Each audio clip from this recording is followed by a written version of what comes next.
PM Modi का आज फिर महाराष्ट्र दौरा। प्रधानमंत्री की आज अकोला और नांदेड़ में 2 जनसभाएं। पहले अकोला और फिर नांदेड़ में पीएम मोदी जनसभा को संबोधित करेंगे। आज महाराष्ट्र के चुनावी दौरे पर रहेंगे कांग्रेस अध्यक्ष मल्लिकार्जुन खड़गे। नागपुर में एक प्रेस कॉन्फ्रेंस को भी संबोधित करेंगे। अमरावती और नॉर्थ नागपुर में करेंगे चुनावी सभा।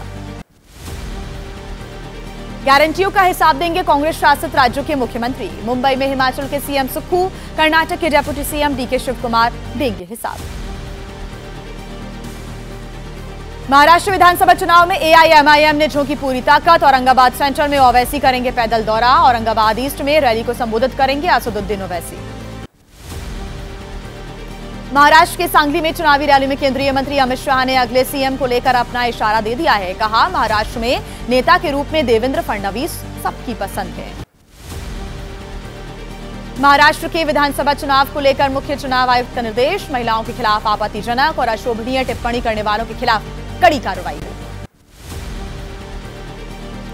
नासिक की जनसभा में पीएम मोदी ने कहा, राजनीति में बाला साहब ठाकरे का योगदान अतुलनीय है, लेकिन कांग्रेस नेताओं के मुंह से बाला साहेब ठाकरे की प्रशंसा में एक शब्द नहीं निकलता।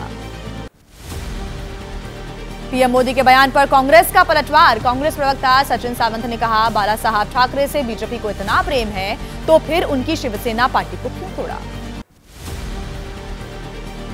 शिवसेना यूबीटी नेता आदित्य ठाकरे ने कहा, प्रधानमंत्री मोदी को इतिहास के पन्नों में उलझाने के बजाय जवाब देना चाहिए कि बीजेपी ने आखिर महाराष्ट्र को क्यों लूटा। नासिक में पीएम मोदी ने आरोप लगाया है, कांग्रेस के नेता दिखावे के लिए संविधान के खाली पन्नों वाली किताब लेकर फिरते हैं। कांग्रेस के नेता संविधान विरोधी हैं। महाराष्ट्र के सीएम एकनाथ शिंदे ने वंचित बहुजन अघाड़ी के अध्यक्ष प्रकाश आंबेडकर से मुलाकात की। मीटिंग के बाद कहा, हर मुलाकात को राजनीतिक नजरिए से ना देखें। मुंबई में कांदिवली पूर्व विधानसभा सीट की प्रत्याशी के लिए बीजेपी सांसद मनोज तिवारी ने चुनाव प्रचार किया। बटेंगे तो कटोंगे पर जवाब देते हुए कहा कि हम जोड़ने की बात कर रहे हैं। महाराष्ट्र के कांदिवली पूर्व में सियासी घमासान है जारी, तो वहीं बीजेपी प्रत्याशी ने किया विकास कराने का दावा। कांग्रेस उम्मीदवार ने दिखाई इलाके में फैली हुई गंदगी। शिवसेना उम्मीदवार शाइना एनसी और केंद्रीय मंत्री किरण रिजिजू ने मुंबा देवी मंदिर में दर्शन किया। अभिनेता और शिवसेना नेता गोविंदा ने भी कहा कि प्रार्थना करता हूं कि हमारे उम्मीदवार जीते। और चलिए अब आगे बढ़ते हुए 9 सेकंड न्यूज में बात करते हैं झारखंड विधानसभा चुनाव की। आज झारखंड में राजनीति के धुरंधरों का जमावड़ा देखने को मिलेगा। कल राहुल गांधी ने बीजेपी पर जमकर प्रहार किया और आज भी राहुल कई जगह जनसभाएं करेंगे। तो वहीं बीजेपी ने चाणक्य अमित शाह और अध्यक्ष जेपी नड्डा की भी रैलियां आपको नजर आएंगी। पूरा अपडेट देखिए 9 सेकंड। राहुल गांधी आज लगातार दूसरे दिन झारखंड में करेंगे चुनाव प्रचार। आज भी होंगी राहुल गांधी की 2 चुनावी रैलियां। धनबाद और जमशेदपुर में करेंगे सभा को संबोधित। आज झारखंड में चुनाव प्रचार में उतरेंगे केंद्रीय गृह मंत्री अमित शाह। आज 3 जनसभाएं और एक रोड शो होना है। पलामू, हजारीबाग और पूर्वी सिंहभूम में रैली होनी है। जमशेदपुर में होगा रोड शो।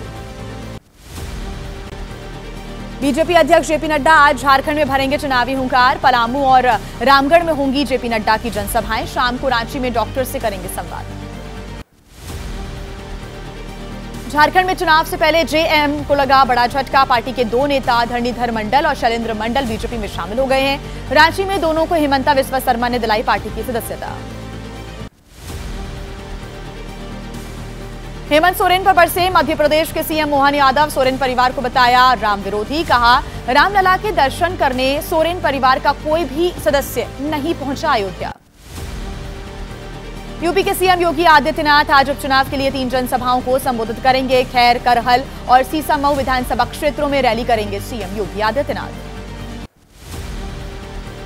यूपी में उपचुनाव की तारीख बदलने पर समाजवादी पार्टी का विरोध। सीएम योगी ने कहा, कार्तिक पूर्णिमा की वजह से तारीखों को बदला गया। उस पर भी समाजवादी पार्टी ने सवाल उठाए। मुरादाबाद में सीएम योगी आदित्यनाथ ने महिला सुरक्षा को लेकर समाजवादी पार्टी पर निशाना साधा। कहा, जहां दिखा सफाई वहां बिटिया घबराई। समाजवादी पार्टी सांसद जावेद अली ने सफाई से बिटिया घबराई नारे पर पलटवार किया। कहा कि उपचुनाव में बीजेपी को लग रहा है हार का डर। लोकसभा चुनाव में दरअसल हार के बाद घबराई हुई है बीजेपी। मुरादाबाद की कुंदर की विधानसभा सीट पर जनसभाएं होनी है। सीएम योगी ने कहा है कि पुलिस भर्ती में 20% बेटियों को अवसर दे रही हैं और यही बेटियां सफाई गुंडे माफियाओं का उपचार करेंगी।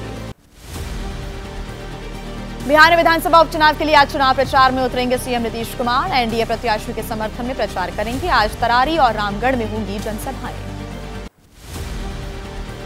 एलजेपीआर अध्यक्ष चिराग पासवान आज बिहार उपचुनाव के लिए तरारी में करेंगे जनसभा और उसके बाद झारखंड के चतरा में अपनी पार्टी के उम्मीदवार जनार्दन पासवान के समर्थन में भी रैली करेंगे। तो वहीं बिहार के गया में आरजेडी नेता तेजस्वी यादव ने कहा, लालू यादव ने बीजेपी को रोकने के लिए अपना खून लगाया। बीजेपी के पास है पैसा, यंत्र मंत्र और तंत्र, आरजेडी के पास है सिर्फ जनता की ताकत। बटेंगे तो कटेंगे के नारे का चिराग पासवान की पार्टी एलजेपीआर ने समर्थन किया है। पार्टी के प्रवक्ता विनीत सिंह बोले, हमें बचकर रहने और एकजुट रहने की जरूरत है। राजस्थान में विधानसभा की 7 सीटों पर उपचुनाव। मतदान की तारीख नजदीक आने के साथ ही सियासी तेवर भी तल्ख हो गए हैं। हरीश मीणा हनुमान बेनीवाल पर लगा विवादित बयान देने का आरोप। आम आदमी पार्टी के राष्ट्रीय संयोजक अरविंद केजरीवाल का आज पंजाब दौरा। उपचुनाव के लिए करेंगे 2 जनसभाएं। पंजाब के मुख्यमंत्री भगवंत मान भी उनके साथ रहेंगे मौजूद। केरल के सीएम पी विजयन ने लगाया कांग्रेस पर बड़ा आरोप। प्रियंका गांधी को उपचुनाव जिताने के लिए कांग्रेस जमात-ए-इस्लामी की ले रही है मदद। जम्मू कश्मीर विधानसभा में बोले सीएम उमर अब्दुल्ला, हमारा झंडा, संविधान, विशेष दर्जा सब कुछ छीन लिया गया। केंद्र सरकार बदलेगी और भविष्य में अपने राज्य के विशेष दर्जे को हम वापस पाएंगे।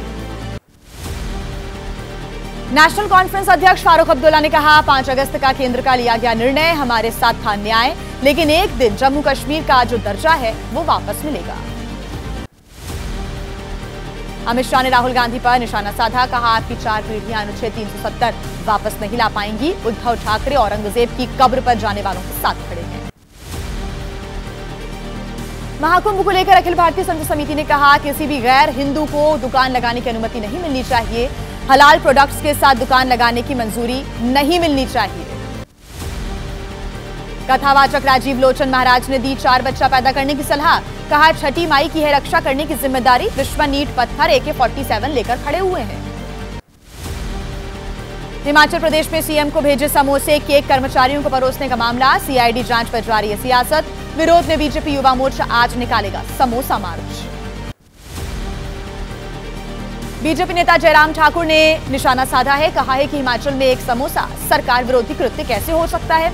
महत्वहीन मुद्दे की जांच में पूरा महकमा जुटा हुआ है।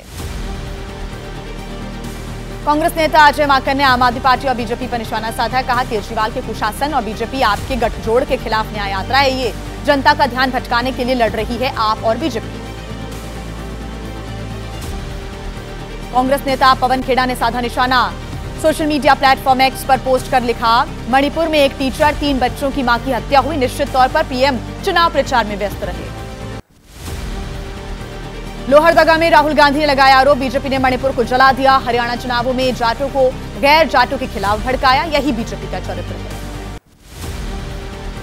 शुक्रवार को बतौर जज आखिरी बार कोर्ट में बैठे चीफ जस्टिस DY चंद्रचूड़ भावुक लहजे में कहा, अगर किसी भी रूप से कहीं भी किसी को ठेस पहुंची हो तो मुझे माफ करें।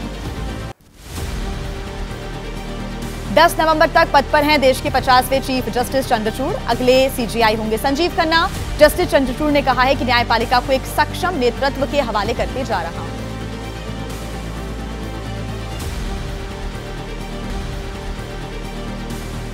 भारत ने डर्बन T20 में दक्षिण अफ्रीका को 61 रन से हराया। 203 रन के लक्ष्य का पीछा करते हुए दक्षिण अफ्रीका की टीम 141 रन ही बना सकी। भारत ने 4 T20 की सीरीज में 1-0 की बढ़त बनाई है।